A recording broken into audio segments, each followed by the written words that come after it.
Алмақтың да сылмағы бар деуші еді шешесі. Алдың ба, бір ауыртпалығын көтересің, не бір тірлігін тындырасың. Айына 27 сом стипендия алатын студентке 50 сом көп ақша ғой. Шәміл күндердің күнінде шалға қарызын қайтаратынына сенді. Жолай дүкенге соғып біраз күнге жететін азық түлік бір шөлмек арақ сатып алып, кір жуу, киім үтіктеу, бөлмені тазарту керек екенін, институттан бір жолата қол үзіп бір жерге жұмысқа тұрмаса, бұдан былай күн көруі қиындай түсетінін, араққа салынып азғындап бара жатқанын, осы бір межесі белгісіз соқпақпен мәнсіз мақсатсыз жүре берсе, бір күні жардан ұшатынын түсінеді. Алайда тірлік істеуге мойны жар бермейді. Бойынан арақтың буы кеткен сәтте ішқұсалық қысып, мұң меңзеген көңілі жасып, жабырқап өмірден безгісі келеді. Манағы әкелген шөлмегін тауысып ұйықтап жатқан ол, бір топ жолдастары топырлап кіргенде де оянбады. Олар бұған дейін мұнда бірнеше рет соғып іздеп таппаған еді. Бұл жолы үстінен түскендеріне қуанды. Еденде шашылып жатқан киімдері мен үстел үстіндегі бос шөлмекті көріп, Шәмілді бұдан былай жалғыз қалдырмай, қатаң бақылауға алу керек деп ұйғарысты. Сөйтті де оятып алып, сөзге келтірмей таксиге отырғызып, жатақханаға алып кетті. Онда мастығы әбден тарқаған соң достары бұны ортаға алып: «Ішқұса болып өліп қаларсың, түрің кісі шошырлық», деді староста. «Өзіне өзі қол жұмсап қояды ма деп қорқамын. Енді арамыздан шығармайық. Жалғыз өзің бізден бөлініп, бір қадам аттамайсың», деді комсомол хатшысы. «Қозы көгендегендей етіп, маған қосып қойыңдаршы. Қарбыздың піскенін іздегендей шертіп жүріп, таңдаған қызыңмен таныстырайын, һәм табыстырайын», деп қылжақбас Жиенбек сөйледі. «Кетем, елге кетем, оқымаймын», бұл Шәмілдің жауабы. «Қой әрмен», бұрын фельдшер болып істеген, әскерді де атқарған саққа жігіт кейіп сөйледі. «Бітіруіңе 2 жыл қалғанда баланың сөзін айтуын қара. Бетке өкпелеп тоныңды отқа жақпа. Бұндайлардың басына әңгір таяқ ойнатып, ойлауға мұршасын келтірмеу керек. Әскерде де осындай біреу мойнын тұзаққа ілмек болып тұрғанда ұстап алып, ауыр жұмысқа салып қойып едік. Біраз күннен соң қайғысынан айырылып қатарға қосылды. Ертең менімен жүрсін. Батыстанса бастығымен жақсымын. Жедел жәрдемге жұмысқа тұрғызам. Көрсін небір қияметтерді. Өмірдің құнын сонда түсінер. Осы институтқа 8 жыл қатарынан келіп жүріп, әрең оқуға түстім. Өмір бойы армандап, осы оқуға қолы жете алмағандар қаншама. Бұл тастамақшы, ақымақ. Ал таста, басың мәңгірген жаққа кете бер, мәз болсаң. Менімен жүрші, екеуміз бірге тұрайықшы, деп қиылды Зият. Ең жақын досы, әрі жерлесі қанша өтінсе де, Шәміл таңаруды жоғалтқан үйге бара алмай, жатақханада қалды. Бір айға профилакторияға кеткен бір студенттің бос орны бұған тиді. Әрдайым орталарынан шығармай, ойын сауықтан қалдырмай, бірге жүрген достары бір ай бойы Шәмілге арақты татырмады. Оның лимиті таусылған. 5 жылдық сыбағасын 1 жылда бітірген. 5 жылдық жоспарды 1 жылда асыра орындайтын, осындай еңбекқор жігітке қарамайтын қайсы қыз екен? Көрсетіңдерші маған, деп әзілдейтін Жиенбек. Кейде көзің мөлейіп, тамағың жыбырлап телміріп отырсың ба? Лимит бөлейін бе, деп қытығына тиетін. Бір жолы көшеде кетіп бара жатып Жиенбек Шәмілге: «Сен осында тұра тұр», деп өзі 3-4 адым ілгері озып барып бейтаныс қызды тоқтатты. «Қарындас, 1 минутқа уақыт бөліңізші. Мен сізді танып тұрмын. Сіз әлгі анау неде оқисыз ғой? Тілімнің ұшында тұр. Әлгі», деп өтірік күмілшті. «Шет тілдер институтында», деді қыз. Иә, сонда. Біз сізді көптен бері танимыз. Ал сіз ана әдемі жігітті бұрын көргеніңіз есіңізде ме?» «Жоқ, ол кім?» «Ойға түсіріңізші. Бұл өзі өте бұйығы жігіт. Ол бірнеше отырыста сізбен бірге болған көрінеді. Ойланып көріңіз. Қазір-ақ есіңізге түседі. Сол сізге өлердей ғашық болып, сөз айтуға орайын таппай, сыртыңыздан ғана бақылап жүргенде, сіздің басқа жігітпен кетіп бара жатқаныңызды көріп, қатты қайғырып, жындыханаға жатып шықты. Онда да айықпайтын еді. Біздер сіздің атыңыздан қайта-қайта хат жазып жүріп, әрең дегенде жазылды. Ауруханадан кеше ғана шықты. Түрін көрмейсіз бе? Боп-боз. Атыңыз есіме түспей тұрғаны? Кім еді әлгі?» Қарлығаш. Иә, сондай құстың аты еді ғой. Енді сізді қайдан табатынымызды білмей сандалып жүр едік. Аяңыз оны, барып бір ауыз тіл қатыңызшы. Екеуі қызды жатақханаға дейін шығарып салып, онда бір топ қыздармен танысты. Жиенбек айтқандай жынданып немесе маскүнемге айналып кетуден қорқушы еді. Достары ондай күйге жібермеді. Жанына түскен жарадан құлан таза айықпаса да, күнделікті тіршілікпен өтіп жатқан уақыт өз дегенін істеп, қайғысын ұмыттыра бастады. Жедел жәрдемге түнгі ауысымға санитар болып жұмысқа тұрғанның да пайдасы тиді. Біраз күннен соң қамыққан көңілі сабасына түсіп, кейде қиын, кейде қызықты, шетсіз-шексіз өмір теңізінде курстастарымен бірге бір кемеге отырып жүзіп кете берді. Алайда іші бүріп ауырып, қайта-қайта құсып, ыстығы көтеріліп, бейжай күйге түскен кісінің ірің қаптаған соқыр ішегін алып тастағанда, сап-сау терісінде ештеңе де із-түссіз ғайып болмастан әйтеуір бір дақ қалады екен. Таңаруды жоғалту Шәмілге оңайға түскен жоқ. Бойында созылмалы ауруға ұшырағандай беймәлім бір өзгеріс пайда болды. Кеудесінің бір жерінде бірдеме беріш боп қатып қалғандай ақ, ешкімге емешеге езілмейді. Әлгі Жиенбек екеуі барып танысқан қыздармен қанша бірге жүрсе де, әзілдеуге, жақын тартуға зауқы соқпайтын. Біреудің біреумен ажырасуы, немесе табысуы, бейне бір аялдамаға тоқтаған трамвайдың есігінен біреу түсіп, біреу мінгендей Шәмілді еш таңдандырмайтын. Бұл не күй? Сезімнен жұрдай болғаннан саумын ба, деуші еді өзіне өзі. Тез жазылмақ бұл жара. Бал тілімен сүйсе жар, сүймесе жүрек дариғай, өлер жүрек қансырар. Қайран Мағжан атамай, менің дәл осындай күй кешетінімді қалай дәл айтқан? Профилакторияға кеткен студент қайтып келгенде, Шәміл пәтеріне оралды. Кетерінде достарына сабақтан қалмауға, араққа салынып кетпеуге уәде берді. Ішімдікті бұрынғыдай соңына түсіп ішпесе де, бар жерінде ұсынылған қолды кері қайтармайтын. Сабаққа айналып, жұмысбасты болып кеткен ол, бос кездерінде бұрынғыдай ішімдік іздемейтін. Осы уақытқа дейін кешкен ғұмырын, қайғы қапасын қағазға түсіретін, күнделік жүргізетін болды. Ал тым қатты жалыққан, жабыққан сәттерінде, кейде аздап ішіп алғанда шалдың үйіне тартатын. Ол әрдайым бұны құшақ жая қарсы алушы еді. Кісі тұрмаған соң шаң басқан пәтерін жуып, тазалап, төсек орнын қағып сілкіп күнге жайып алды. Кешқұрым шалдың үйіне барып еді, есігі жабық екен. Сайбақтағы жұмыс орнынан тапты. Мәртебелім, бармысыз? Сізді күте-күте көзім талды. Хабар-ошарсыз кеттіңіз. Ай. Кешіріңіз, айыпқа бұйырмаңыз. Өзіңізбен кездескен күндері қатты ішіп жүрген едім. Сабаққа баруды қойғанмын. Сіздікінен барған күні ұйықтап жатқан жерімменен жура жолдастарым ертіп әкетіп жібермей қойды. Ішімдікті де татырған жоқ. Деканатта мені институттан шығару мәселесі қойылған екен. Достарымның көмегімен қалдым. Түсіндім, мәртебелім. Оларға менің атымнан алғыс айтыңыз. Рахмет, айтамын. Ал сол жылғы үшіңіз маған да ұнамады. Ұғып алыңыз, мәртебелім. Ішімдікті тым көп ішу, сол күнгі сіздің ахуалыңыздай күйде көпшілікке көргенсіздік. Тәрбие көрмегендік. Керек десеңіз тексіздік. Тегіңнің, ұлтыңның намысын аяққа басу. Қатты айтқаныма мені айыпқа бұйырмаңыз, мәртебелім. Мен сол жолы түсінемін, мәртебелім. Сіздің не айтқыңыз келгенін біліп тұрмын. Жан азабын тартқандықтан іштіңіз. 11 жыл мектепте, 7 жыл институтта оқитыныңызды, оның ішінде бірнеше жылды формалин сасыған анатомия кафедрасының салқын залында мәйіттердің басында өткізетініңізді айттыңыз. Енді бірер жылдан соң диплом алып жұмысқа кірісесіз. Ауыл аймақты айта алмаймын. Қалада қалсаңыз, пәленбай сом төлеп, пәленбай жыл бойы біреудің үйінде пәтер жалдап тұрасыз. Дәрігерлер білемін ғой. Учаскелік дәрігермен кездескен сайын әбден әңгімелесемін.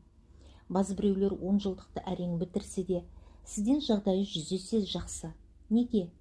Сіз әлгілерден кемсіз бе? Себебі олар жалғыз жалақысына қарап отырмайтын, көлденең табыс таба білетін қолар. Мен бір математикті білем. Екеуміз мектепте бір сыныпта оқыдық. Кейін кандидаттық диссертация қорғады. Өзі бір жуас, инабатты жан еді. Қалада тұрғысы келмеген қарт әке-шешесін қимай, кафедра меңгерушілігінен босап, әке-шешесінің қолына барып, мектепте мұғалім болып істеді. Сол жігіт ішімдікке салынып, соңында бір мекемеде қарауыл болып жүрді. Ал сабақты үлгере алмай, мектепті әупіріммен әзер бітірген, небәрі 3 айлық жүргізушілер курсын тәмамдаған бір кездегі сыныптасы, бүгінде КамАЗ көлігінің жүргізушісі. Елге тас пен құмды, тақтай мен шифрды, басқа да құрылыс заттарын олай да былай сатып, тұрмысын түзеп алған. Жалғыз жалақысымен күн көретін мұғалім, ғалым, ғылым кандидатынан көрі, жүргізуші жігіт әлде қайда бақуат тұрды.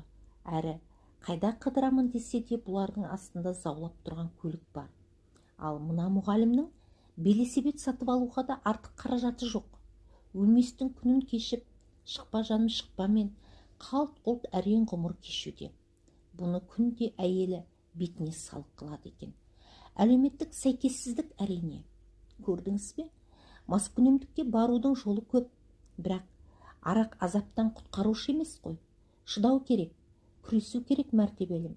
Алдыңызда неше түрлі қиындықтар, қияметтер тұр. Соның бәріне қол көтеріп, беріле салмай, жеңіп шығуды ойлау керек. Ал сізде қайратты жігіттердің қабілеті, күш-қуаты тау қопаратыны сөзсіз.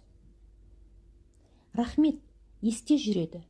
Айтпақшы, өткенде сізбен төбелескен үшеудің бірі жуырда осында келіп, әрдемені бір ежіктеді. Ішіп алған, аузында темекісі, 15 күн отырғанын, айып төлегенін маған міндет етеді. Түсініктеме жазғаным үшін мені жазғырады. Жыныма тиген соң, сендер менің балама тиістіңдер, көргің келе ме? Қазір шақырамын деп едім, қарасын жоғалтты. Ойпырмай, сол жолғы шапшаңдығыңызға әлі күнге дейін таң қаламын. Әрі өзіңіз массыз. Әскерилердің тілінде соғыс өнеріне баулу, соғыс өнеріне жетік деген сияқты сөз тіркестері бар. Жалпы жете меңгерген істің бәрі өнер ғой. Сол сияқты төбелесе білу де өнер. Жап-жас басыңызбен мұны қайдан үйрендіңіз? Бала күнімде өте нәзік, әлжуаз, өз қатарларымнан әлде қайда пәкене едім. Жердің құрты, жер тезек, қортық деген сияқты азан шақырып қойған атыма ілескен лақап аттарды жиі еститінмін. Ол кезде біздің 7 жылдық мектептің алғашқы 3 сыныбы түс қайта, кейінгі 4 сыныбы таңертең оқитын. Таңертең оқитындарды дене шынықтыру пәнінің мұғалімі сабақ басталардан жарты сағат бұрын бойына қарап сапқа тұрғызып, тізім бойынша түгендеп жүгіртетін. Жаттығулар жасататын. Мен 7-ші сыныпта оқысам да, 4-ші сыныптың оқушыларынан кейін саптың ең соңында тұратынмын. Балалар жиналған жерде үлкендерін кішкентайларды күрестіріп, төбелестіріп, қызыққа қарқ болатыны бар ғой. Ондайда 4-ші сыныпта оқитын баладан кіммен күрескісі келетінін сұраса, әнеу 7-шіде оқитын Шәмілмен деп мені нұқып тұрып көрсететін. Әлгімен күресуден бас тартуға ұялып, лажсыздан алға аттайтынмын. Алаңқайға шығып ұстасқан сәтте-ақ, анау мені қалай болса солай алып ұратын. Одан соң мақтанғанын, масаттанғанын көрсең. Балалар өзінен үлкенді де, кішіні де жасымен емес, оқитын сыныбымен күшімен өлшейді. Күшті олар үшін ханнан да зор, әлсіз олар үшін құлдан да қор. Өзімнен 3-4 сынып төмен оқитын балалардың көптің көзінше нұқып, итеріп, тәлкек қылғаны, шымбайыма тиетін сөздерді айтып келемеждегені жаныма қатты бататын. Балаң жүрегім сыздап, қорланып, азаптың уытын ішетінмін.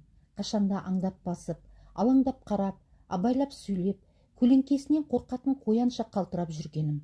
Қай жерде болсын, өзін емін-еркін сезініп, кейіп жарып кете беретін денелі, күшті сыныптастарыма қарап көзім қысатын, ішім күйетін. Мен үшін мектепке бару түгілі көшеде жүрудің өзі тозақпен тең еді. Мен өзімнен көп кіші балалармен ғана ойнайтынмын. Себебі олар мені мазақтамай, айтқаныма көнеді, айдауыма жүреді. Ол жылдары интернаты бар 10 жылдық мектеп аудан орталығында жалғыз. 7-ші сыныпты бітірген соң куәлігімді қоржынға салып, әкем екеуміз есекке мінгесіп, Әлгі мектепке бардық. Директордың кабинетіне кіріп кеткен әкем біраздан соң тұнжырап шықты. Жолатпады. Интернатқа әуелі тас жетімдерді, содан соң қойшының балаларын ғана алады екен. Балаңыз үшін бір қойды аяйсыз ба? Есегіңізге өңгеріп әкеліп, үйіне апарып тастаңыз. Үйі әне жерде, деді жөн білетін біреу. Үн-түнсіз ауылға жол тарттық. Не болды? Интернатқа алды ма? Алмады ма? Деді шешем. Жолатпайды. Қойшының балаларын ғана қабылдайтын көрінеді. Бір қойды үйіне апарып таста, деді сол жерде біреу. Апар, бір қой не тәйірі? Директормен бұлай жөндеп таныстың ба? Жүзі жылы кісі ме екен? Танысқаным жоқ. Жүзі суық адам. Анау далбасалапты. Өзі интернаты бар. Сондай үлкен мектептің директоры болса, онда ол партия мүшесі, коммунист. Ондайлар пара алмайды. Аудан орталығындағы интернат хақында әңгіме осымен бітті. Бірнеше күн өткен соң алыста тау баурайында тұратын әпкем келіп, мені ертіп әкетті. Жолай көмір қалдықтары тау-тау болып үйілген шағын қалаға түсіп, маңдайшасында алға деген жазу бар кішкене автобусқа отырдық. Осы қалада бұрын балалар үйі бар еді, қазір пансион болыпты. Балалар үйі мен интернаттың біріккенін пансион деп атайды екен. Директоріне кіріп көреміз. Оқуың жақсы ғой, қабылдай қалса әжіп емес, деді әпкем. Бір ай бойы ертең кел, арғы күні келмен күнде сандалып, әпкемнің сөзімен айтқанда жалынып жалбарынып жүріп, бір күні пансионға қабылдандым ау. Өзіме берілген бөлмеге заттарымды қойып шығып, көрпе төсек алып, қайта кіргенім сол, менен екі есе биік бала бір періп шалқамнан түсірді. Еңіреп қоя бердім. Соққының астына алды. Лашсыздан жылжып барып кереуеттің астына кіріп кеттім. Әумесерінеме. Енді темір торлы кереуеттің үстіне шығып, маймылша қарғысын. Темір тор арқама зырқ-зырқ тиеді. Боздап жатырмын. Бір кезде әлгі кереуеттен түсіп, шық енді, деп бұйырды. Көз жасым мөлтілдеп, қорыққаннан қалшылдап тұрмын. Ол менен әлде қайда денелі балаға қарап, мынаны ұр, деп бұйырды. Мына бала мысықтың алдындағы торғайдың балапанындай панасыз күйіме мүсіркей қарап, тым нәзік екен, қолдарына қараш, шидей-ау шидей. Аяйықта, деді. Атаманның бұйрығынан бас тартқаның үшін, мә! Кеудеден бір түйді. Мына бала маған ұқсап жылаған жоқ. Көкірегін басып, кереуеттің үстінде біраз отырып, орнынан тұрды. Адъютант, бері кел, деді әлгі әумесер басқа бір балаға. Ләппәй тақсыр, кімнің алдында тұрсың? Атаманның.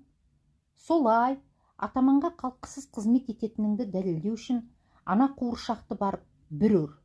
Ол бала жаныма жетіп келіп, көзімнің отын жарқ еткізіп жағыма тартып жіберді. Жылаған күйі отырып қалдым. Бастан ұрма, дегенім қайда хайуан, қашанғы үйретемін? Дегенмен жарайсың. Мен жоқта мына адъютантыма бағынасыңдар. Мен келгенше төсегім жинаулы тұрсын. Ол есікті тарс жауып шығып кетті. Сәтін, сен оны неге ұрдың? Деді әлгі мені ұрудан бас тартқан бала. Оны ұрмасам, ол мен ұрады. Ұрсашты, сен одан үлкенсің ғой. Оқытпа шәй. Сол бір жыланға қуыршақты несіне аяйсың? Не дедің? Мына екеуі шарт та шұрт төбелесе кетті. Кереуеттер төңкеріліп, опыр-топыр. Сәтін ана баланы түйгіштеп жатқанда есік ашылып, ұзын бойлы, денесі тіп-тік, беті сұп-сұр кісі кірді. Екеуі жым болысып, тікеден тік тұра қалысты. Артынша атаман да келді. Төбелесіп жатырсыңдар ма? Әлгінде ғана бөлмені тазалаңдар дегенмін. Бұлар сөйтеді ағай. Көзді ала бере бәрін бүлдіреді, деді атаман. Оңбағандар, дәліздің ана басынан бастап, тілмен жалағандай етіп жұп шығыңдар. Сен тексеріп қалай істегендерін маған айтасың. Құп болады ағай, қазір бұлардың жанын көзіне көрсетемін. Ұзын кісі кетісімен атаман, бульдог, дәлізді сен жуасың, деді. Сосын маған қарап, әй қуыршақ, сенің атың кім? Шәміл. Шәрик десейші. Қаладағылар күшіктеріне осындай ат қояды. Менің кереуетімді ретке келтіріп, бөлмені жуып болған соң ана бульдогқа жәрдем берсең. Адю, кеттік. Атаманның аты Әбен екен. Бірінші сыныптан бастап осы балалар үйінде тәрбиеленген. Бізбенен бірге оқығанымен. Ол 9-10 сыныптың кілең мықтыларымен ғана жүретін. Мықтылар дегенім, қаладағы шахтерлер сарайына барып бокс үйірмесіне қатынасатындар. Солардың ішіндегі қалалық, облыстық жарыстардың жүлдегерлері. Бұлар болмасқа да қолдарын ербеңдетіп, қоқаңдап шыға келетініне. Мақтануына қарағанда біздің Әбен де жаман боксшы емессің әлі. Күнде кешқұрым терраска деп аталатын кіреберістегі кең бастырманың астында қолғап киген кілең ірілердің бірін-бірі былш-былш соққылап жатқанын көріп, жаның түршігеді. «Адъютант, адю!» деп айқайлайтын Әбен төсекте жатып алып. «Ләббәй тақсыр, менің нәскиім таза ма?» «Тап-таза тақсыр». «Кім жуды?» «Қуыршақ». «Кешіріңіз, Шарик, көйлек шалбарым үтіктеулі ме?» «Үтіктеулі тақсыр». «Кім үтіктеді?»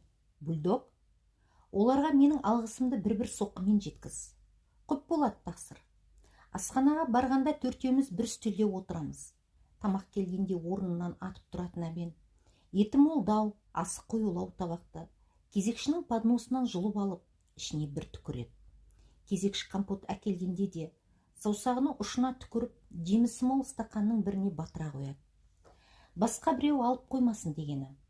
Мыналар, бульдог атайтын маған жақын баланың аты Бұлан. Әттең, әлім жетпейді ғой.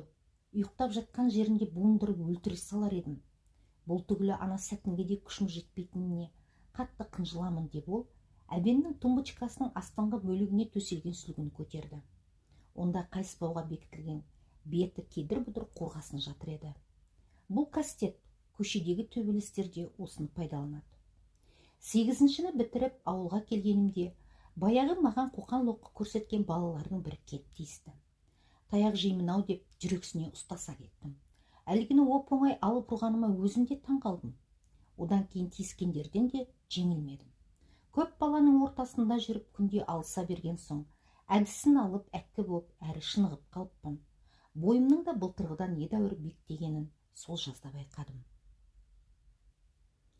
9-шы сыныпта Омар деген бала пансионға жайғасып, қатарлас сыныпта оқыдық. Орта бойлы, төртбақ келген, мығым денелі еді. Бұл кезде 10-шы кластың атақты екі боксшысынан басқалардың бәрін бағындырған Әбен, биыл келгендерге де күш көрсетіп жүріп, кезек Омарға келгенде екеуі төбелесіп қалып. Бірнеше мәрте қатты соққы жеген Омар бір мезетте аюша ақырып барып, Әбенді қапсыра құшақтап алып, ашық тұрған терезеден сыртқа лақтырып жіберді. Шағын биіктіктен құлаған ол, анау айтқандай қатты жарақаттанбады. Пансион ауласы кең еді, шеті ағаш шарбақпен қоршалған. Ауланың бір түкпірінде қалың акация өсетін, шарбақтың түбіндегі таяз арықпен шылжырап су ағатын. Әбен айтақтаған мықтылар кешқұрым акацияның арасына апарып Омарды ортаға алды. Жақын баруға қорқып, Бұлан екеуміз шеттеп тұрдық. «Нағыз еркек болсаңдар, қарусыз жекпе-жекке шығыңдар», деді Омар. Мына шіріктай, ұзын бойлы безеубет Анархан алға шықты. «Өлтіретін болды-ау», деді Бұлан. Жасөспірімдер арасында бокстан облыстың 2 дүркін чемпионы атанған 10-шы сыныпта оқитын Анархан пансиондағылардың пірі. Ешкімді менсінбей, өзінше қоразданып, мұрнын шүйіріп жүретін. Киімін төменгі сыныптың балалары жоқ үтіктеп береді екен. Асханаға қаласа барады, қаламаса, қасындағылар тамағын бөлмесіне әкеліп береді деп естігенмін. Анархан Омардың ол жағына бір, бұл жағына бір шығып, жұдырықпен төпеп алады. Бет аузы қан жоса Омар, ананың бір жерінен шап беріп ұстауға әрекет жасады. Анархан ұстатпады. «Әп!» деді бір кезде Омар. Анарханды бір білегінен ұстап, өзіне тартып, қапсыра құшақтап алып, жерге бір-ақ ұрды. Сол-ақ екен қалғандары Омарға жабылып кеп берді. «Сендер қатысқан боксқа ертең мен де барамын. Сосын оңбайсыңдар бірақ», деп айқайлады ол тепкінің астында жатып. Бұлан екеуміз дірілдеп жылап отырмыз. «Өліп қалмасын әй, бәле болады», деді біреуі. Мықтылар тұра зытты. Басқа балалар да оларға ілесіп қарасын жоғалтты. Ең соңында Анархан шойнаңдап бара жатты.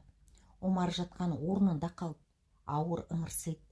Бұлан екеуміз шарбақтың түбіндегі арықтан қолымызбен су тасып бетіне бүріктік.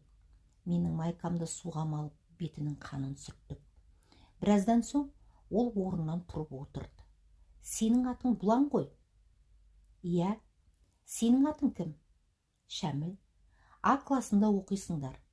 Рахмет сендерге. Біз әлі оларға көрсетеміз. Баланың балаға тәнті болатынын үлкендер түсіне бермесе керек. Бұлан екеумізге Омар аңыздырдағы батырлардан кем әсер еткен жоқ. Жатаққа Омармен бірге келгенімізді көрген әбен, қоқан-лоққы көрсеткенмен, ырылдап айбат шеккенмен, талауға жүрексінген иттей бізге қол жұмсамады. Сірә биыл болмаса да, келер жылы бүткіл пансионды Омар билейтінін тоқал түйсігімен сезетін секілді.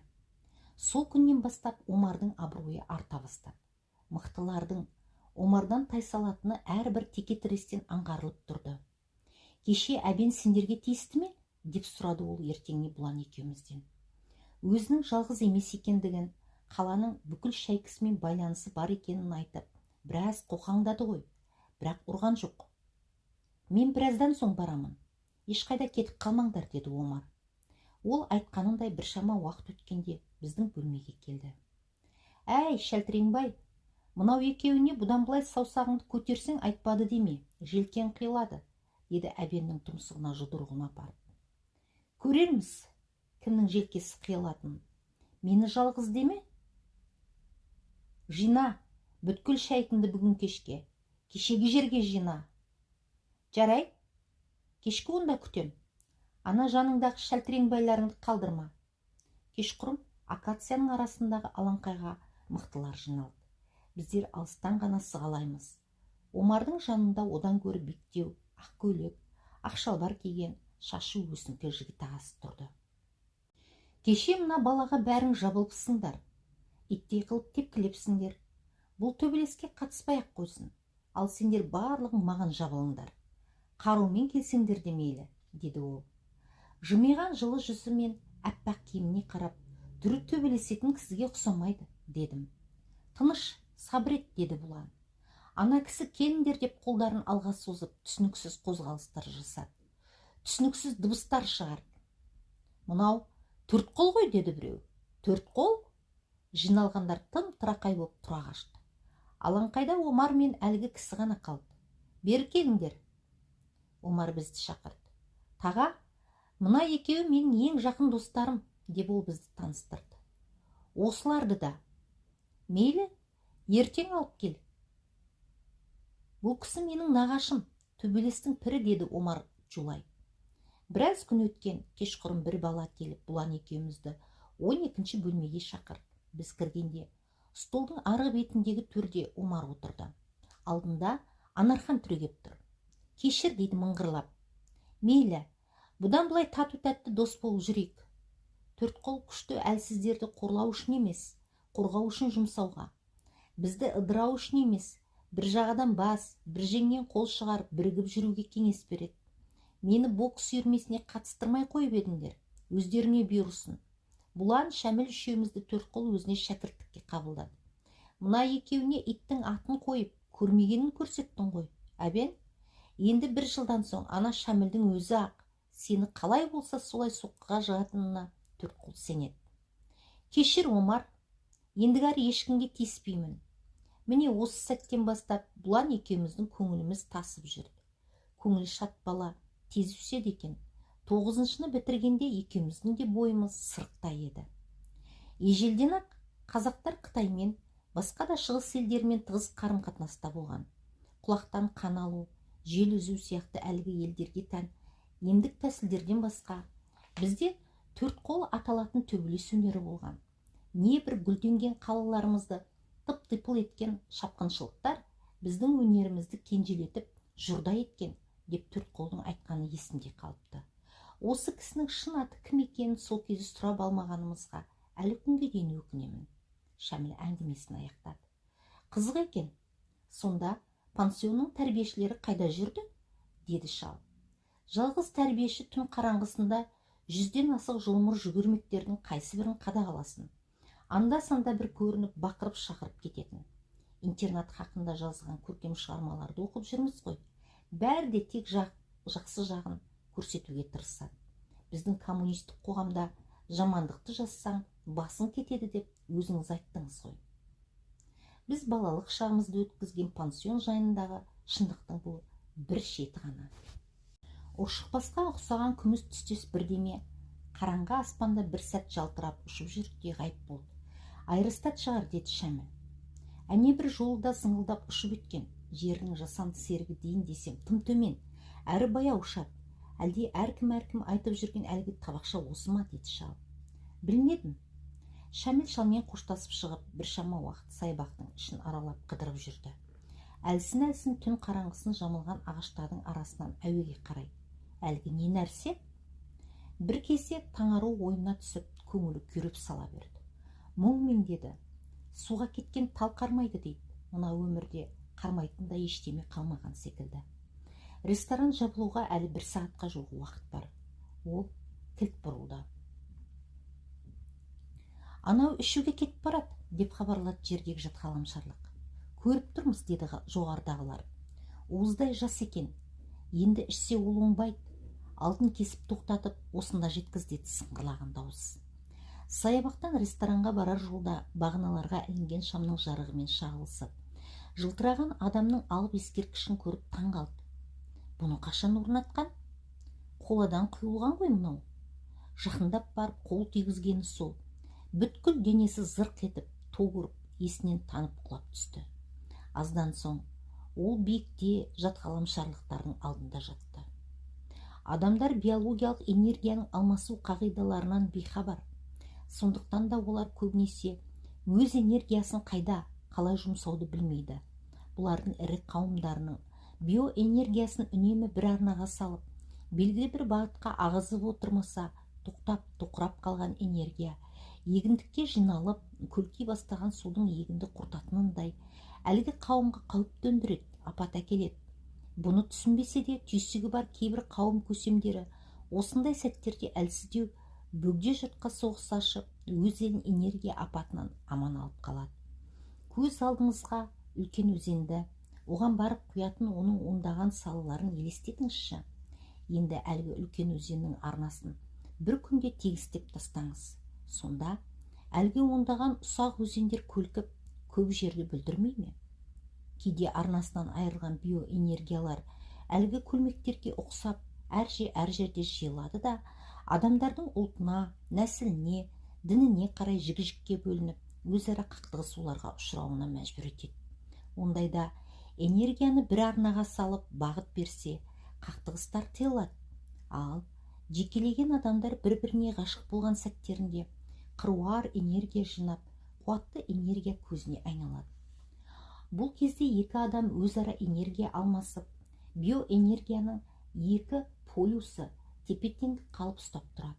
Осындай күйдегі адам мына балаға ұқсап ғашығын жоғалтып алса, алмасуын тоқтатып, ешқайда тарай алмай қалған көп энергия өз егесін жойып жіберу қаупін туғызады. Құдды су қайнаған жабық ыдыстың булығын ашпасаңыз, ыдысыңыз жарылып кететіні секілді. Уыздай жап-жас екен, көмек берейік. Мына әдемі адамзаттың баласын аман алып қалудың амалын айтыңыз. Бойындағы бар энергиясын бір күнде сорып алсақ, суарусыз қалған гүлдей өліп қалуы мүмкін. Бұлар ішімдікке салынып, энергиясын жөн-жосықсыз шашып, күндердің күнінде шаруасының таусылғанын білмей де қалады. Мына жігіттің миына биоөріспен әсер етіп, өнерге бейімділік дарытамыз. Сонда энергиясын босқа ысырап қылмай, белгілі бір пайдалы тірлікке үнемдеп жұмсайды. Әрі азайған энергиясының орнын толтыруға да үлгеріп отырады. Денсаулығы да зақым шекпейді. Қайғыруда ұлы іс, қайғыруда да идея бар, деген екен данышпан Достоевский. Бұл күндері Шәмілдің бойында сырт көзге сезілмейтін үлкен бір өзгеріс бар еді. Сабақтан, жұмыстан қолы қалт еткен сәттерінде әдеттегісінше ішімдік іздемей, қолына қалам ұстап, кешкен ғұмырын, қайғы қасіретін қағазға түсіреді. Күнделік жазуды дағдыға айналдырған. Медицинадан гөрі көркем әдебиетке құлқы ояна бастады. Кейде қатты әсер еткен қайсы бір қаламгерлердің шығармасына еліктеп, өлең, шағын әңгіме жазуға талпынады. Жазғандары көңілінен шықса, сәбиінің апыл-тапыл басқанына қуанған ата-анадай мәз болады. Тірідей жерленген махаббатының ауыр азабы, алда қиындығы көп, тауқыметі жеткілікті ұлы жолды меңзеп кеткенін, ол кезде сүзектен тұрғандай меңіреу күй кешіп жүрген біздің кейіпкеріміз түсінген жоқ. Алайда екінің бірінің қолынан келе бермейтін мамандықта, кәсіпте емес, жігіттің жігітін танытып, таңдап жүріп, ілуде біреуге қонатын киелі бақ мұның басына қона қояр ма екен? Жазғы сессиядан соң демалысқа шыққан Шәміл көптің бірі болып еліне тартты. Бірі астық жинаудан, бірі студенттік құрылыс отрядынан келген 5-ші курс студенттерінің сабаққа кірісіп кеткен әлдеқашан. Бір күні Зияттан естіді. Атам мен Таңару ажырасып кетіпті. Әлдекімнің құшағында жатқан біреуге үйленіп, есуас дейсің бе? Ондайлардың талайын көргенбіз, деп маңғаздана сылқ-сылқ күліпті атам. Оңбаған екен, деді Шәміл. Әрине оңған тірлік емес. Атамды айтамын, оңбаған адам екен. Соған сенген Таңаруда ақымақ. Құба-құп, оған сол керек. Сенен артық таптым деп еді. Атамды сенен жақсы деп еді ғой. Жақсылығына енді дән риза болған шығар. Бұл бір дұрыс іс екен. Таңаруға енді барып жолық. Құтты болсын айт, мәз болып, күліп тұрып құттықта. Сосын бетіне шырт түкірде бұрылып жүре бер. Құба-құп. Жоқ, ол сорлап қалыпты. Оған жәрдем керек, жедел жәрдем. Эрраре хуманум мест. Адамға қателесуде тән. Ол өткендегі сенің күйіңді кешіп күйіп жүр. Өліп кетуі мүмкін. Тез құтқар оны. Тезірек құтқара көр. Жоқ, оған сол керек. Сені аямап еді ғой. Сен де аяма. Дүние кезек деген. Бүгін сенің мәртебең одан 10 есе биік. Ана жолғы өзінің істегенін өзіне істе. Тапта, табала. Өткендегі жер қылып кеткенінің есесін қайтар. Est modus in rebus. Барлық нәрсенің өз өлшемі бар. Өзінің істегенін, өз деңгейінен титтейде кем қайтарма, асырып жібер. Ол қателесті. Ол сенің сондай күйге түсетініңді білген жоқ. Сен өз басыңнан кешіп көрдің ғой, Шәміл. Барсайшы, құтқар, тездет, кето. Күштері тең түскен екі атеш қанша төбелессе де, бір кезде бірі жеңіп, екіншісі тұра қашатыны белгілі. Бару керек деп түйді ол. Таңару қатты күйзелуде. Өзін-өзі өлтіріп қоймаса жарар еді. Құтқару керек. Дура, Некситас. Қатаң бірақ та қажет жағдай. Қанша қобалжыса да Шәміл сол күн жатақханасына барып Таңаруға жолықты. Онысын ешкімге білдірген жоқ. Неге келдің? Деді Таңару. Жайша, қызды бастан аяқ шола қарады. Біраз жүдепті. Басқа өзгеріс таппады. Иә, қыз өзгермепті. Бірақ дәл сол сәтте Шәміл бірдемеге таңғалды. Таңарудың өзі күнде көріп жүрген басқа қыздардан ешқандай ерекшелігі жоқ екендігіне, оның айда, күнде, шолпанда, темір қазықта емес, тас қараңғы аспанның шұрқ тесігінен сығалаған мың сан аты жоқ басқа жұлдыздардың бірі екендігіне таңғалды. Бұл Шәміл үшін теңдесі жоқ жаңалық ашумен пара-пар еді. Шәміл әлгі сөзден соң не айтарын білмеді. Манағы Зияттан естігенің өтірік болса қайтесің деген бір ойдың туғанына тіреліп, іркіліп қалды.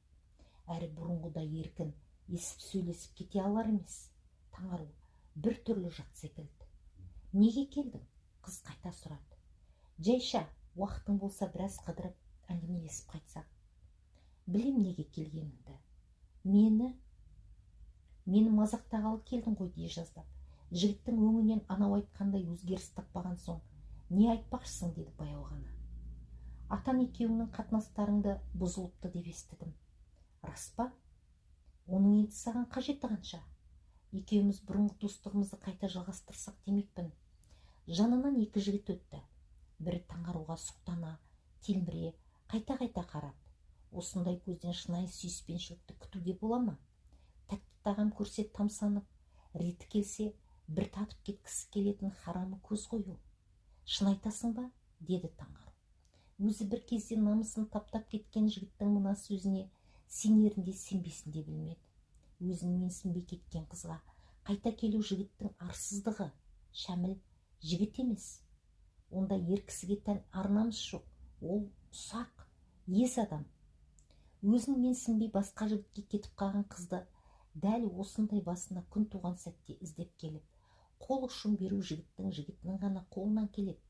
Ондай абзал жанды асыл жігіттер аз емес. Олар сөзіне әрқашанда берік, махаббатына тұрақты, өзін зор тұтып, өзгені қор тұтатын атан сияқтылар емес сондайлар. Шын айтамын, маған сен қатты қиналып, қайғырып жүрген сияқтысың. Сенің кішіпейіл, мейірімді екеніңді білетінмін, бірақ асыл екеніңді кеш ұқтым. Кешір мені. Таңару Шәмілдің кеудесіне басын қойды. Қарым қатынасымызды тап бұрынғыдай жалғастыра алар ма екенбіз? Достың көңілі бір атым насыбайдан қалады демеуші ме? Солқылдап жылады.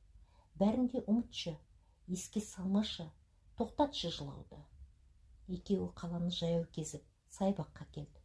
Қоңыр салқын күз еді. Жаздың шуақты күндері жайнап, жадырап, құстары сайрап, шуласқан жасыл бақтың бұл күнде жаназасы оқылып қойылған жапырақтары жерде шашылып, ыбырсып, аяқ астында тапталып жатты. Бұталарда қалған бірен сарандары бар, өңін жоғалтып, анау әріптестерінің кебін кигісі келмей қалтырап, жетімсірей діріл қағады. Табиғат көл көсір бай, дархан, алайда оның да өз мінезі, әрдемеге қоятын өз шарты, өз талабы бар.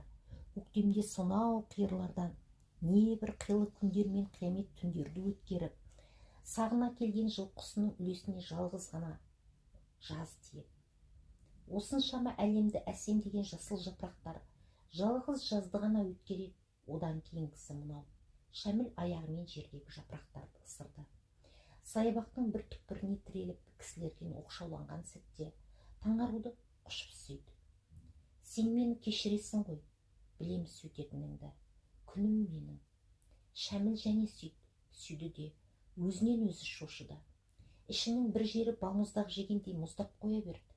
Шын махаббат, шынайы сүйіспеншілік еш уақытта да ескірмейтінін, жойылмайтынын көп естіген, көп оқыған еді. Неге бүйтеді? Таңаруды жан тәнімен, бар ынты-шынтысымен құлай сүйіп еді ғой. Өлердей ғашық еді ғой оған. Әлде нағыз махаббат дегеніміз күтіп мәпелегенді, үнемі бабын тауып, бар жағдайын жасап тұрғанды талап ететін, жылуы мен жарығы мол жазда ғана өмір сүріп, қатаң қысқа төзбейтін ана жапырақтар секілді нәзік пе? Әлде бұл шын сүйгенімен Таңарудікі өткінші жаңбырдай, жай алдамшы сезім ғана болды ма? Әйтпесе, екеуінің махаббаты ана қарағайдай, берік толғалы, биік, өр, өмірдің ыстығына да, суығына да сыр бермей, шыдап бағып, өңін бермей, әрдайым көрікті, көкпеңбек күйінде мәңгі безеніп тұра бермес пе еді? Шынымен ақ, аспанда жарқырап тұрған таң шолпаны ағып түсіп, қара жердің қойнауына еніп, бар өтін сөндіріп, бар ыстығын жойып, өлі қара тасқа айналғаны ма? Я не мог поцеловать ее сердцем, отцеловал ее только губами. Кімнің сөзі еді? Антон Чеховтың інісі Михайлдың «Свирель» атты кітабынан оқып еді ғой. Шынымен ақ, бәрі таусылғаны ма? Бәрі біткені ме? Құдайым-ау, тағы не пәлеңді алдыма көлденең тартып тұрсың?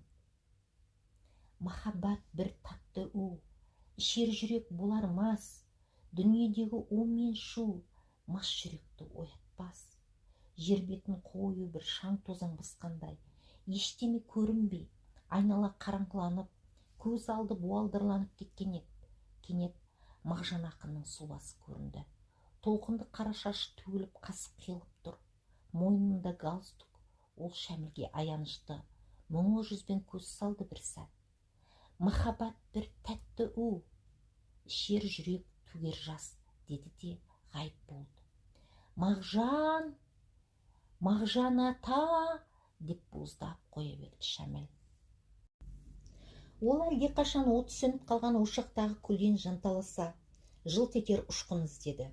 Өмір күнделігіндегі дұрыс жазылмаған бір бетті сызып тастап, қайта жазуға әрекеттен, алайда Homo sapiens'тің сезіміне қадалған шөңгені, ауырған тісті жұлып тастап, орнына протез қойып, аузындағы асты шайнай берумен салыстыру мүмкін емес еді. Кеше ғана кетіп қалғанына өлердей күйінген сүйіктің алдында тұр Шәміл. Ол қайтып келді. Енді қуан, құштарлана сүй, ләззат ал. Не болды саған? Өзіңнің Таңаруың ғой. Ал жасқаннан саумысың? Өзіңнің. Иә, сенің. Тышқаннан қорыққан мысықты көргені бар. Кісі сенбейтін мына қызыққа басқа студенттермен қосыла. Шәміл де әбден күлген. Мысық тышқан аталатын бұл тәжірибенің психологиялық мәні бар еді. Тышқанды көрсе, тарпа бас салу, мысық атаулы жер бетінде пайда болғалы бері оларға соқыр сезім инстинкт болып қалыптасқан. Тіпті 7 атасынан бері тышқан көрмеген мысықтың құйтақандай ғана мәуленінің алдына тышқанды жіберсеңіз, тап қазір барып тарпа бас салатыны күмәнсіз. Сол жолы арнайы камераға әуелі мысық, соңынан тышқан жіберілді. Мысық тышқанды көрген бойда жерге жата қалып, аз уақыт қыбыр етпей, өз олжасының бар қимылынан көзін алмай бақылады. Сосын тышқанның үстіне бір-ақ қарғып түсті де баж етіп кері шолшыды. Белі нар түйенің өркешіндей бүкірейіп, жүндері үрпиіп кеткен еді. Қанға сіңген әдетпен нәпсі қойсын ба, жұрғалап бара жатқан тышқанның үстіне қайта топ ете түсті де және баж етіп кері шолшыды. Осыдан кейін ол тышқанға беттемей-ақ қойды. Камераның ішін айналып жүгіріп жүрген құйтақандай тышқанға үрпие, үрейлене, айбат шегіп, қорқынышты ызалы үн шығарып қашқақтай берді. Екі мақұлықтың да құйрығына байланған жіңішке сым темірлер электр жүйесінің бірі оң, бірі теріс полюстермен жалғастырылған еді. Мысық тышқанды бас салғанда тізбек жалғанып, оны ту ұрды. Екінші ретте де және тұла бойы сол кетті. Қанына біткен дағдыдан айырған мына соққы мысықтың жүйкесін бұзып, оның ақылынан алжастырды. Енді бұл мысықты біреуге сыйласа, тышқаннан тырақайлап қашқанын көріп, тентек дер еді. Құдайдай сенген Таңарудың күтпеген жерден басқа біреуге кетіп қалуы Шәмілді есінен адастырмаса да, оған деген бар сүйіспеншілігін жойып жібергенін енді түсінгендей. Ол үшін Таңаруды кінәлауға болмайтын шығар, дейді бір ой. Тілсіз сезімнің жетегі кейде әзәзілдей алдап, алысқа апарып адастырып, тұңғиыққа тығып тастап кететініне, екінің бірінің түйсігі жете бермесе керек. Біреуден жәбір көріп, көшеде жылап тұрған, іші білініп қалған, аяғы ауыр әйелді аяп, аяныш сезімі ғашықтыққа ұласып, ақыр соңында әлгі әйелге үйленіп тынған жігітті де көрген Шәміл. Сенің алдында кешірілместей күнәға баттым, Шәміл, деді Таңару. Қазір бақсам, сол кеште атам мені әуелі құйтырқы әзілдермен әбден күлдіріпті. Сосын тілінің майын тамыза, небір мақтау сөздерді айтып, лебізін білдіргенде басым айналып еріп кете беріппін. Крыловтың мысалындағы түлкінің мақтауына дындайсып, ірімшіктен айырылған қарғаның кебін кигенімді кеш түсіндім. Көңілі ауған қыз келіншекті жылпостықпен қолына түсіріп, үйреніп қалған әккі алаяқ екенін қайдан білейін. Менің екі әпкем де, қарындасым мен күйеу балам да балалар дәрігері еді. Ғұмырымда бір күн аузы жарып ауқат ішкен педиатрды көрген емен.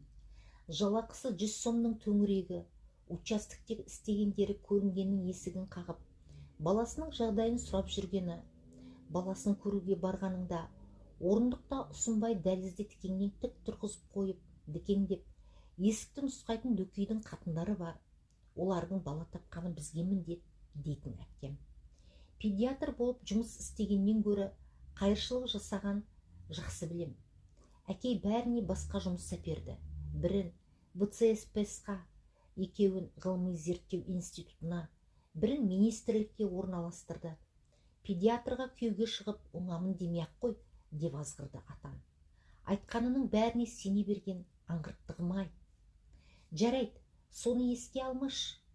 Мейлі, бәрін де ұмытып, өмірді бүгіннен бастап басқаша бастайықшы. Шәміл Таңаруды жатақханасына шығарып салып, пәтеріне қайтарда. Дұрыстап бір ішкісі келді. Жол жөнекей кездескен кафе-ресторанға сүңгіп кетуге әлденеше рет тоқталды. Әлденеше рет өзін-өзі тежеді. Қалта түбін қақса, бір басын дыңылдатуға жететін тиын тебені бар екенін де есептеп қойған еді. Қақ төсінің ар жағында бірдеме тұрып қалды да, тежеді, ішкізбеді.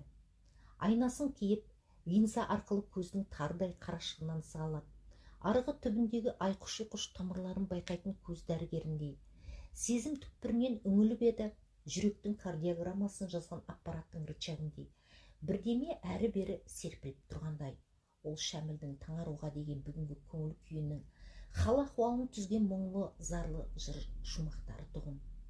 Қара тақтаға ақбормен жазылған жазуды сулы шүберекпен сүртіп, тып-типыл еткендей, осы шумақтардың арақтың уытымен сүртіп жойып жібергісі келмеді. Пәтеріне кірген бойда тез қағазға түсірмесе, толғағы қайтып кететіндей үйіне жеткенше асықты. Бұндайда ішкен ішкілік әлгіндей ғана шарықтан шыққан пышақты қылауын түсірмей тасқа шабумен тең. Арақ сезімталдықты мұқалтат. Сондықтан мына шумақтарды қашан көңілдегідей етіп, дұрыстап қағазға түсіріп алмайынша стақанды қолға ұстау күнә. Шәміл сол күні кешкісінде, ертеңіне де біршама өлеңдер жазды. Таңарумен әлі талай жолығатынын, әңгімелесетінін білсе де, бүгінгісі соңғы кездесу секілденіп тұрды. Біреуін соңғы кездесу деп атады. Таңару екеуі келесі жазға дейін бір-бірімен қарым-қатынасын үзген жоқ. Алайда арадағы ақ махаббат ләззатының тәттілігі кетіп, қанша тыраштанып бақса да, қазіргі жақындығы табиғи емес. Мультфильмдегі жасанды адамдардың қимылындай орашолақ, олпы-солпы екендігін екеуі де түсінді. Таңарумен қайта табысқалы бергі уақытта Шәміл күн аралатып, кешкі апақ-сапақта атаның үйін торыды. Үнемі машинамен жүретін сабазын жеке өзін жаяу жүрген кезінде ұстау қиынға түсті. Бір кеште мына үйдің ауласынан қатты-қатты сөйлеген дауыстар естілді. Аздан соң қақпаның есігі тарс ашылып, атан шықты. Кейіп, бірдемені бұлдырлаған ол тротуардың бойымен темекінің шоғын жылтыратып, аялдап, бірталай жер жүрді де Гүлзарға кіріп, скамейкаға жайғасты.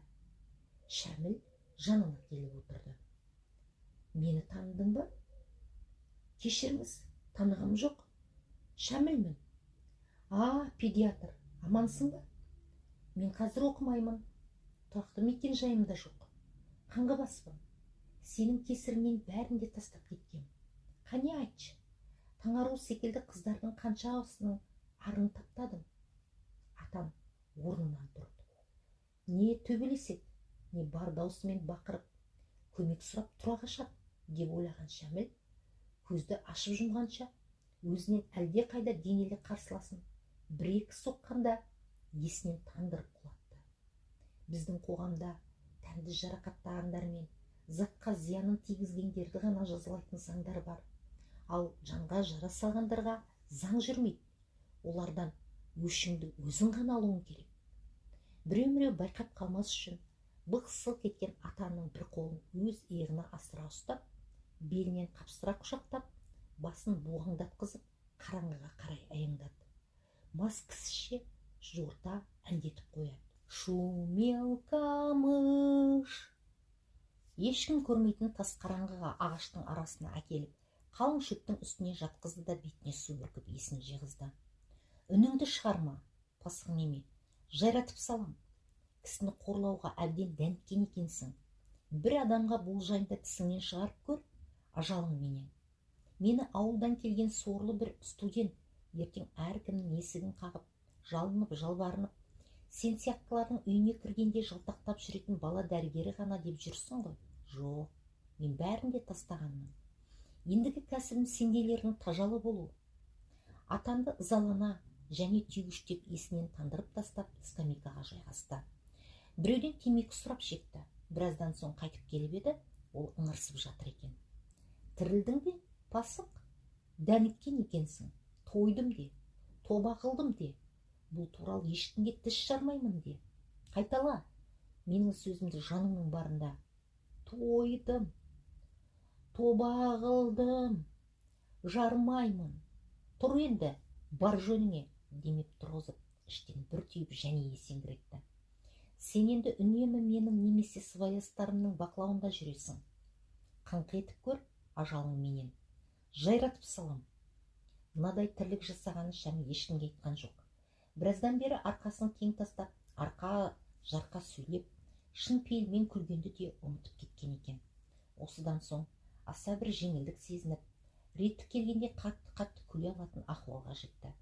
Жазда Таңару оқуын бітіріп, алыстағы бір аудан орталығына жұмысқа кетті.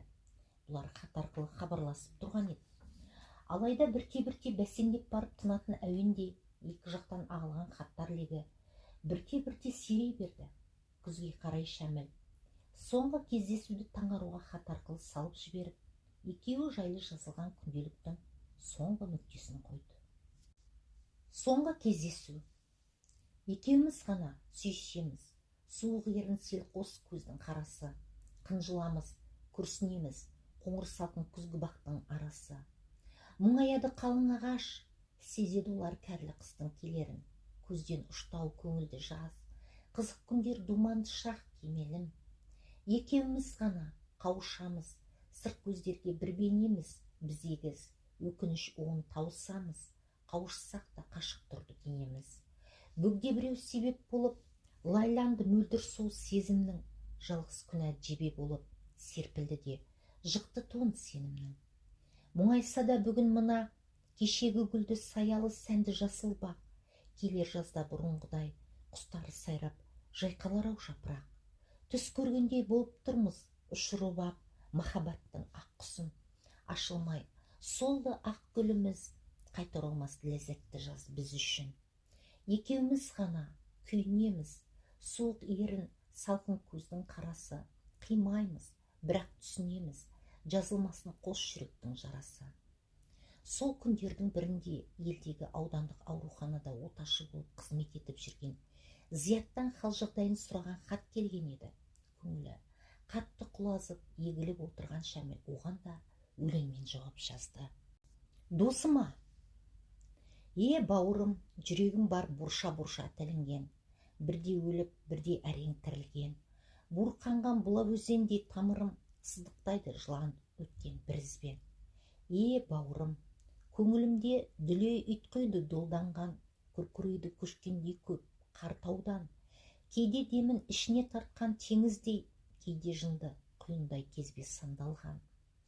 Бауырым, көрсең менің осы күнгі хәлімді, егіліп күнде еңіреп жүрген шағымды, шағаладай балық алам деп жар сүзген мылжаладым тасқа соғып жанымды.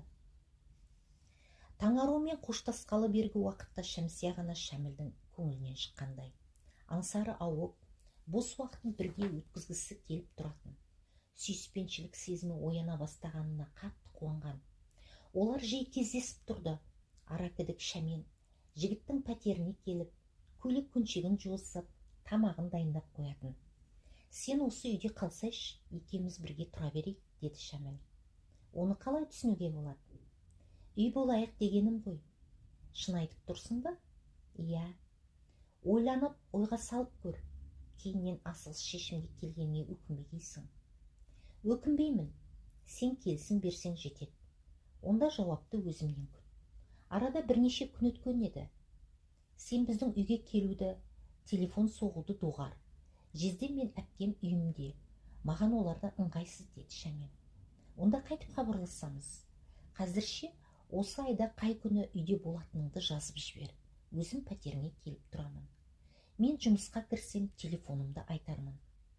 Ертең кезекшілікке түсемін. Графиктен қарап, көшіріп әкеліп берейін. Бүрсі күні кел. Айтпақшы, үйіңдегілермен мені қашан таныстырасың? Асықпаш.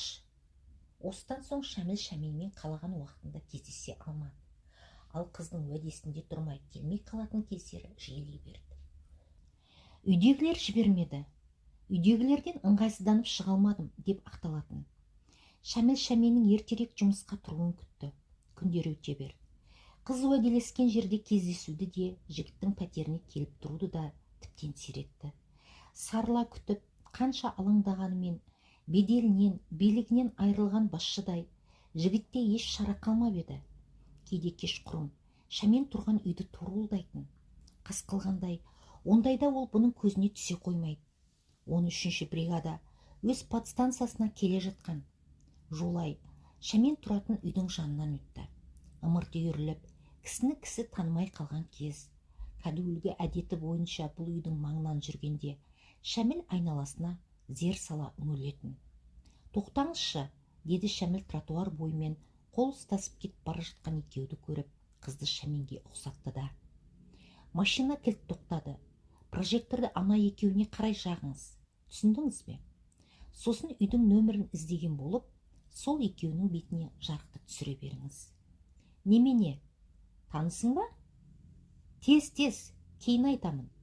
Захар машинасын артқа шегіндіріп, жарықты көшеде келе жатқан екеуінің бетіне түсірді. Шәменді айдан анық таныды. Ақ түсті жаздық кепканы баса киіп алған жігіттің түрін онша көре алмады. Әрі көзді қарықтырар жарықтан екеуі де қолмен беттерін көлегелеп, бастарын бұғып ығыса берді. Қараңғыны тілгілей, оңды-солды ойқастаған прожектор сәулесі әлгі екеуге қайта сүзе тірелгенде, олар оңға бұрылып, көп қабатты үйге қарай алаңсыз аяңдап бара жатты. Не болды, деді кабинаның артқы дөңгелек тесігіне сығалаған Катя. Олар кімдер? Деді Захар. Танысын ба десем, басқа екен. Бұдан біраз жыл бұрын сменаға бір дәрігер әйелмен бірге шығып жүрдім. Бір жолы бір үйдің бұрышынан өткенімізде сүйісіп тұрған екеуді көрдік. Аналарға прожекторды жақшы, деді дәрігер. Жарықты түсіргенім сол. Дәрігерім машинадан түсе салып тұра жүгірді. Ана екеуі тұра қашты. Біраздан соң келіп, үйге жүр. Олардан бұрын барып тасада күтіп тұрайық, деді. Барып, жарықты өшіріп күтіп тұрдық. Біреудің сұлбасы көрінген заматта жарықты жағып кеп жіберсем, күйеуі үйіне қарай жүгіріп келеді екен. Әйелі алдынан шықты да жақтан тартып жіберді. Әне, көрдің бе? Біздің жұмыста кейде сондай тірліктер де болады. Сенікі соның керемес пе? Сен бойдақсың ғой. Әлгілердің кейінгі тағдырлары не болды? Ажырасып кетті. Апырай, Шәміл күрсін. Неге кездесуді сиретті десем, тегін емес екенсің ғой. Нақ таңаруды жоғалтқандағыдай қатты күйінбесе де, көңілі бір түрлі солғын тартты. Сонда бұл да менен артық біреуді тапқан анық. Түнгі жұмыстан әбден қалжыраған Шәміл пәтерінің пошта жәшігінен газеттермен қоса бір хат, бір парақ қағаз суырды. Қағазға: ертең түс қайта үйде бол, ешқайда кетіп қалма, Шәмен, деп жазылыпты. Ертеңі бүгін ғой деп ойлады. Хат елінен келіпті. Ауылға кел, совхоздың ауруханасына дәрігер керек екен. Кеше бас дәрігермен сөйлесіп қойдым. Үйсіз күйсіз, бір өзің бір жақта жүргеніңе көп болды. Жетер, депті немере ағасы. Тәтті ұйқыда жатқан Шәміл бетіне тиген бірдемеден оянды. Шәмен сүйіп алған екен. Шәміл де сүйді. Ұйықтасаң құдды бала секілді тым сүйкімдісің. Сағат 3-ке дейін жатқаның не? Түнімен не бітірмексің? Қашан келдің? Тап қазір. Шәміл ауызғы бөлмеде жуынып жатқанда, Шәмен оның төсек орнын жинап, кереуеттің үстін реттеп қойды. Рахмет. Арзымайды. Осы сен түнде машинаңның жарығын тура менің бетіме түсіргенің не? Қандай жарық? Қайдағы машина? Жорта білмегенсіді. Шыныңды айт. Шыным, мен сені көрген жоқпын. Ішінде ақ халат киген біреу отырды. Кім екенін әлгі жарықтан аңдай алмадым. Қасыңда кім бар еді? Бір өзім. Енді алды айт. Әлгінде жаныңдағы жігіттің кім екенін сұрағанда бұлай айтпас еді. Шәміл күрсініп отыра кетті. Не, ұйқыңды бұздың ба? Ұйқым қанбапты. Әрбір жаман түс көрдім. Жұрта өтірікке көшті. Сиренаны аңыратып, жол жөнекей машинаның бәрін ығыстырып, ағысып барады екенбіз. Бір үйге келдік. Әр қарай сол үйде сен басқа бір жігітпен жүр екенсің. Сол жігіт ауырыпты. Мен көмек көрсетуден бас тартып кетіп қалдым. Көрген түске бола көңілді шықпау керек. Медиктер атеист емес пе? Түске сенбейді. Жігіттің басына ақ кепка киіп алыпты. Түсінікті. Түндегі сен екенсің ғой. Иә, мен едім. Жауапты өзімнен күт дегенім есіңде ме? Мен сені ұнаттым. Шәміл, сен жақсысың. Мінезіңде бір сыдырға. Бірақ та саған күйеуге шыға алмаймын. Бірде болмаса бірде қатты сөзге келіп қалуымыз мүмкін. Түндегі сен көрген жігіт жуырда аспирантураны бітіріп келіп, осында жұмысқа орналасты. Ол менің алғашқым. Жақында тойымыз. Шақыру қағазын ала келдім. Шақыру қағазындағы Шәменнің бетіне бетін тақай түскен жігіттің суретін көргенде Шәмілдің өңі бозарып сала берді. Тағы да атан. Баяғыда Таңаруды алып кеткен, сосын өзінен әбден таяқ жеген атан. Сондай да болады екен. Таңаруыңды әкетіп қалғанда өле жаздап едің ғой. Енді Шәменіңді алып қойды. Күйінсейші бұл жолда. Жыла, еңіре, бозда, деп табалады бір ой. Шәменнің басқаға емес, атанға, қас дұшпанына күйеуге шығатынына Шәміл не дерін білмей састы. Атан екеуі дойбы ойнаған түсі есіне түсті. Бұл ұтып еді ғой. Дәл қазір өкініштен гөрі қас дұшпанының көзіне шөп салғанына көңілі таситын секілді. Қу пендешілік ай. Жөн, жөн, деді ол мыңғырлап, қолын ұсынды. Құттықтаймын. Тек бақытты болыңдар әйтеуір. Келесің ғой. Баруға тырысамын тойларыңа. Анау уыздай жас адамзат мына қаладан кетпекші. Әлгі адам кейпіндегі мақұлық па? Кете берсін қалаған жағына. Қайда барса да ол біздің бақылауымыздан тыс қалмайды, тауып аламыз. Ертеңіне қалалық жедел жәрдем бекетінің бас дәрігері алдында 6-шы подстансаның дәрігері Нарботаевтың атынан өзін жұмыстан босату туралы сұранған өтініші жатты.